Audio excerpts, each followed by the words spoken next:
Hello, my lovely class. Welcome back to our discussion. Welcome back to our English class.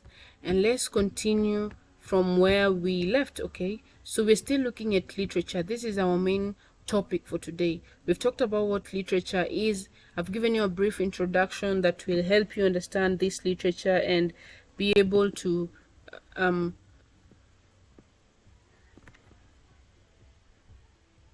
so I've talked about this literature and all that it entails and everything that is included. Sorry about that.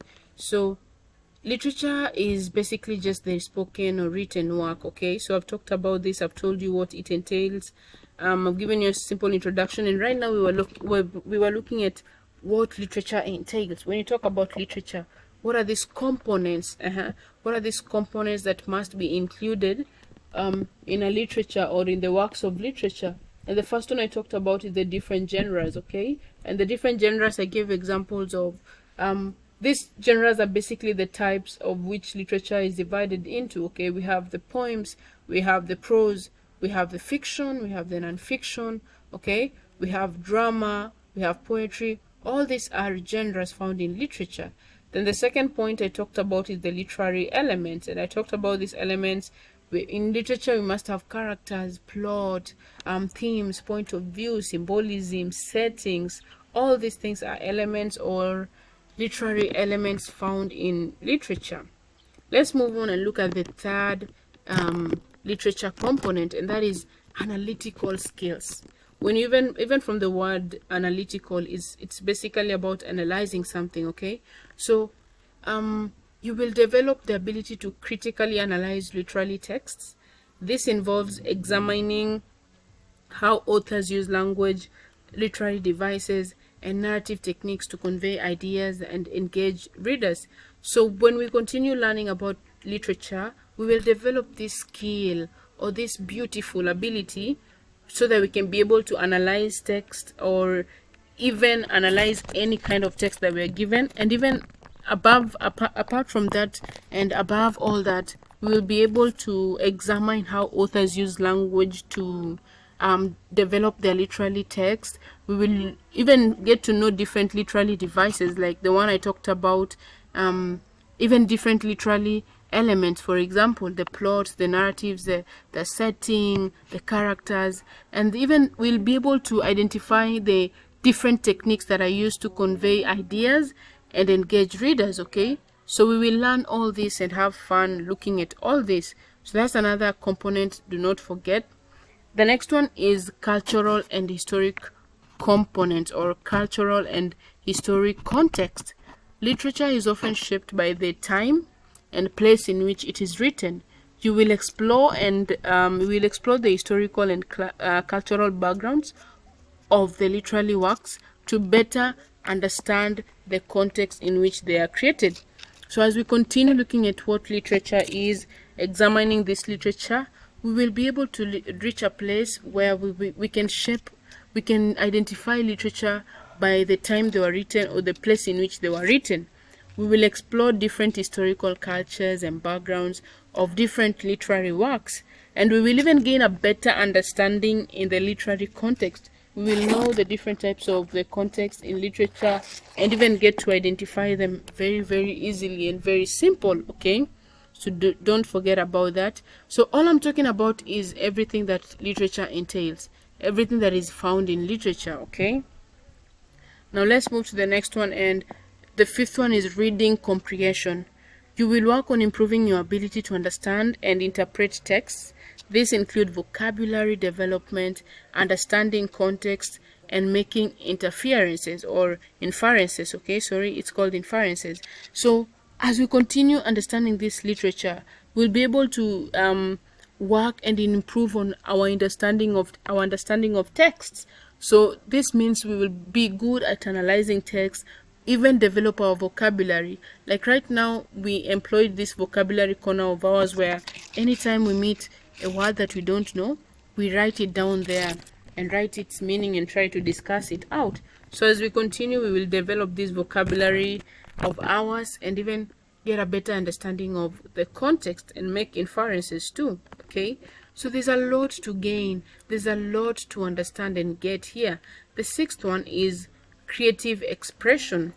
Studying literature can also inspire your own creative writing. You may have opportunities to write essays, short stories, or poems as a way to express your own ideas and experiences.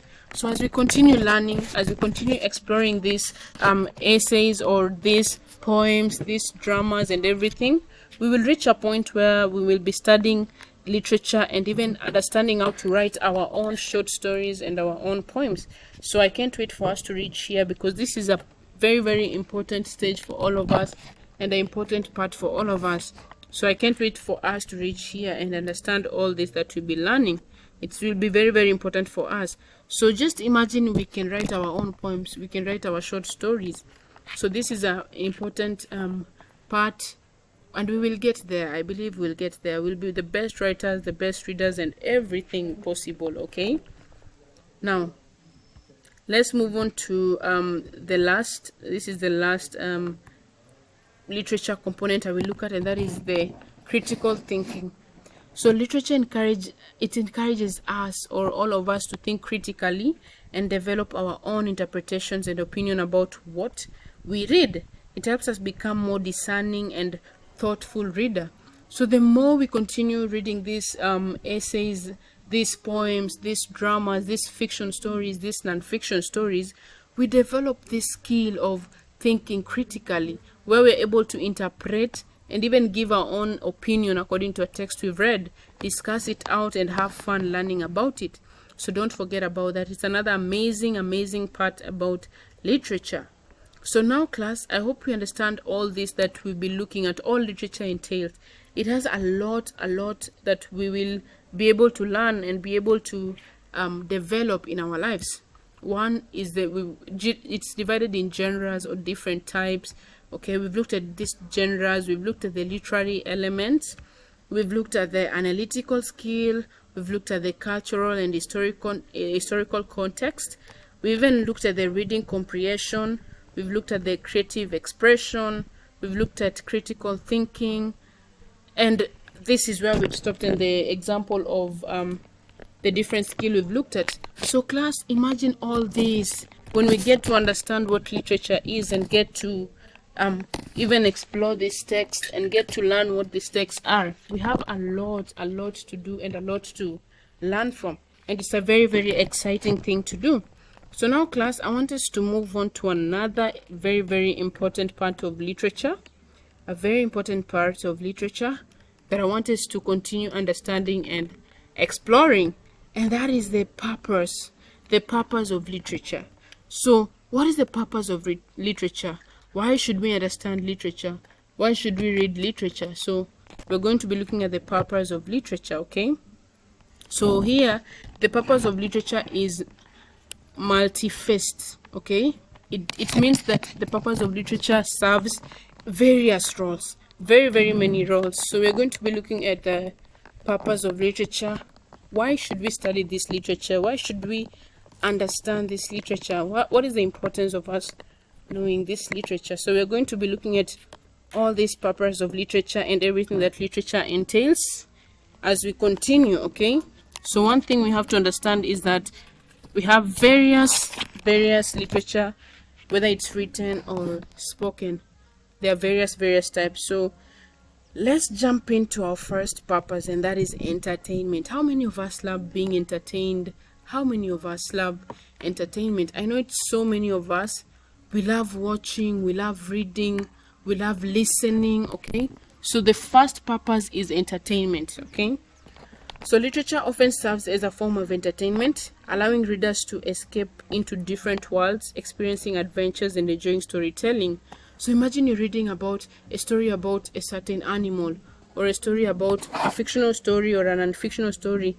You realize anytime that you read a book, your mind automatically goes into the book. You become part of the book. Okay, so that is one importance of literature. It entertains us. It allows us to escape from the real world and join the fictional world, or the untrue world.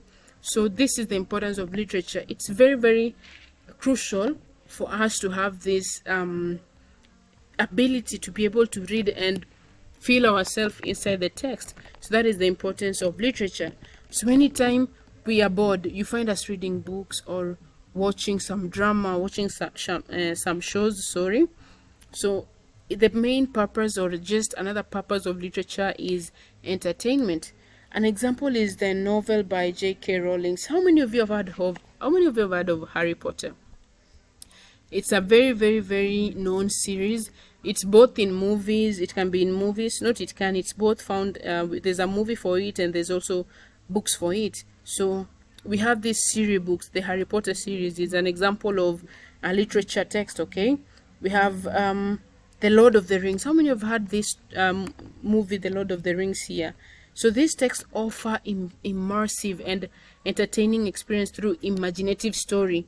So when you read maybe Harry Potter or any book that you read, you just realize that you take your mind just shifts and become part of the story.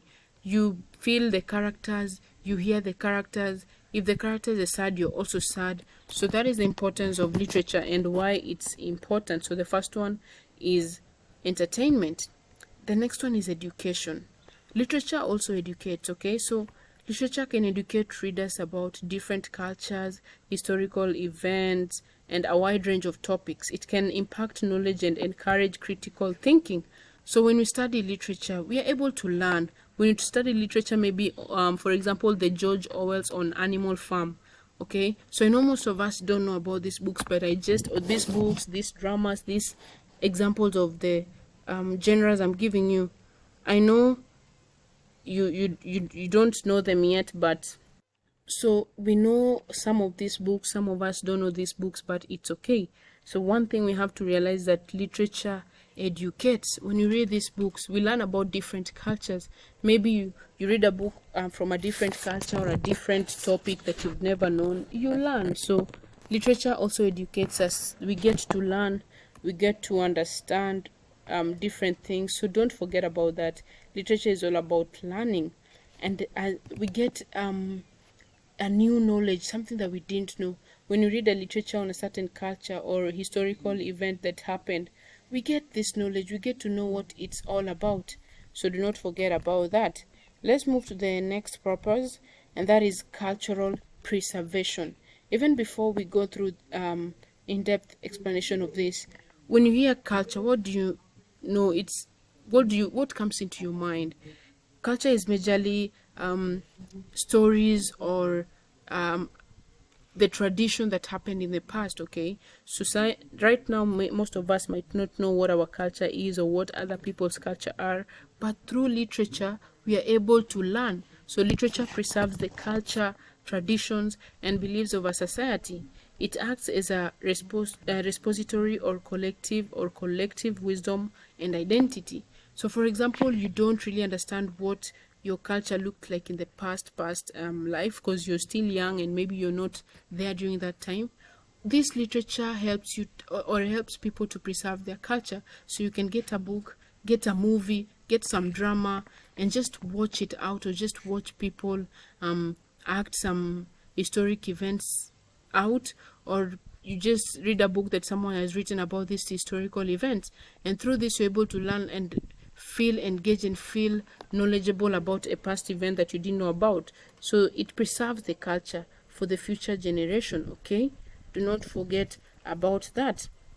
The next one is the reflection and exploration of human experience. Look at that. That is very, very nice.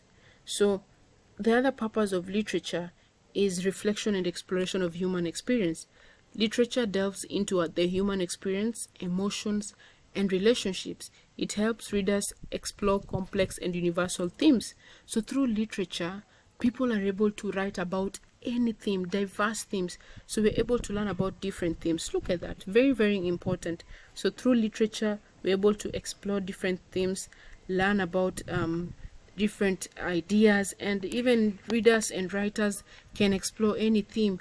If you want to read a literature on maybe science, or how the world was formed, or the earth, or the universe, anything, just know you will get it through the literature. So we are able to explore different human experiences, different emotions, and just feel ourselves exploring different subjects like the Shakespeare stories. So